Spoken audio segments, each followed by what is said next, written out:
the self framework, and the S stands for start with a decision. Any decision.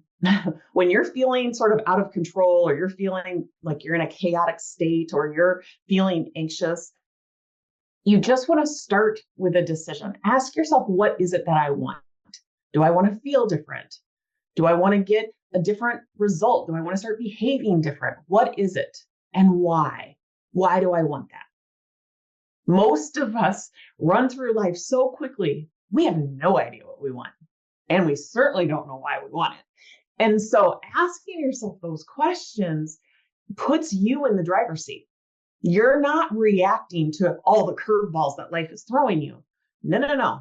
You've decided what it is that you want, and you are focused on that. It transpires, what unfolds is a much more intentional life when you ask yourself that question. So that's the S. You start with a decision. What is it that you want? Why do you want it? Secondly, you eliminate the self-sabotage. So the E of self stands for eliminate the self-sabotage. Now, without awareness, that hypervigilant narrative will triumph. It will keep us in an anxious state. If we have no idea it even exists, think about how many days you have gone through where you're just feeling frustrated, you're feeling burdened, and you're not really recognizing that that feeling is even there. It's often in retrospect that we recognize it. And then we're like, man, this is just Groundhog's Day. I just keep living the same day over and over and over. What's going on, right? With awareness of those saboteur narratives that you are most likely listening to, that are most prominent in your life, now you can be on the lookout for them, and you can intercept by asking questions that really shine a light on how dramatic and often untrue they are. So awareness of those self-sabotaging narratives, and there's 10 very universal narratives. The judge is probably the most universal, where we're judging ourselves, we're judging others, we're judging circumstances, where our thoughts are like, once I lose the weight, then I'll be happy.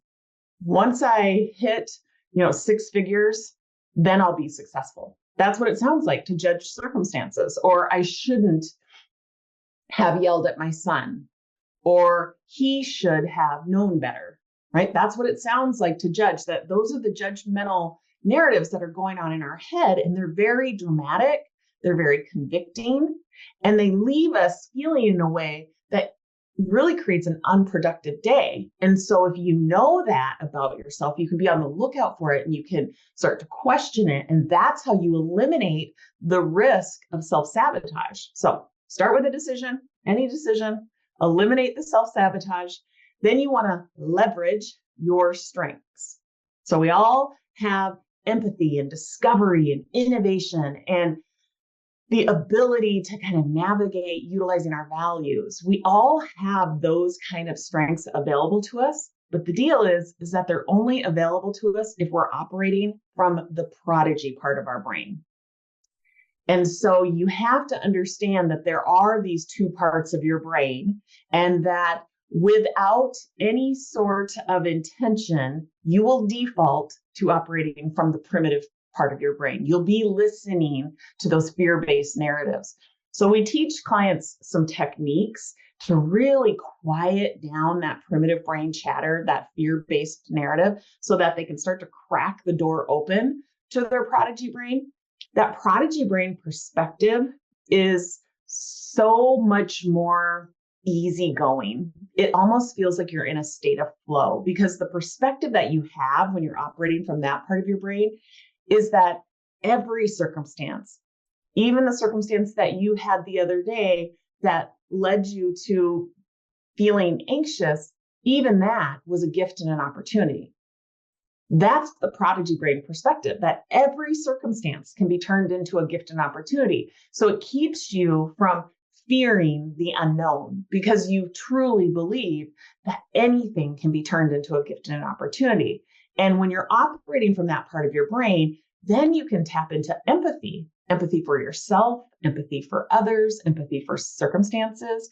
You can tap into discovery. You can start to see what all the factors are that are involved when in retrospect, when you start to look back and you're spinning out in fear, you are so laser focused on that one thought, on that one feeling, you have lost sight of the peripheral. You've lost sight of all of the other factors. So you can tap into that discovery strength and really start to assess what else might be going on here.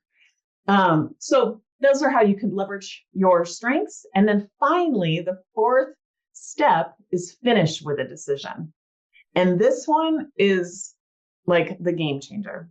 You finish with a decision to take one step, one tiny, tiny step in the direction of where it is that you want to go. It's a step that's so easy, it's almost hard not to do.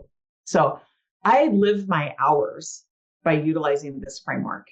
I make a decision.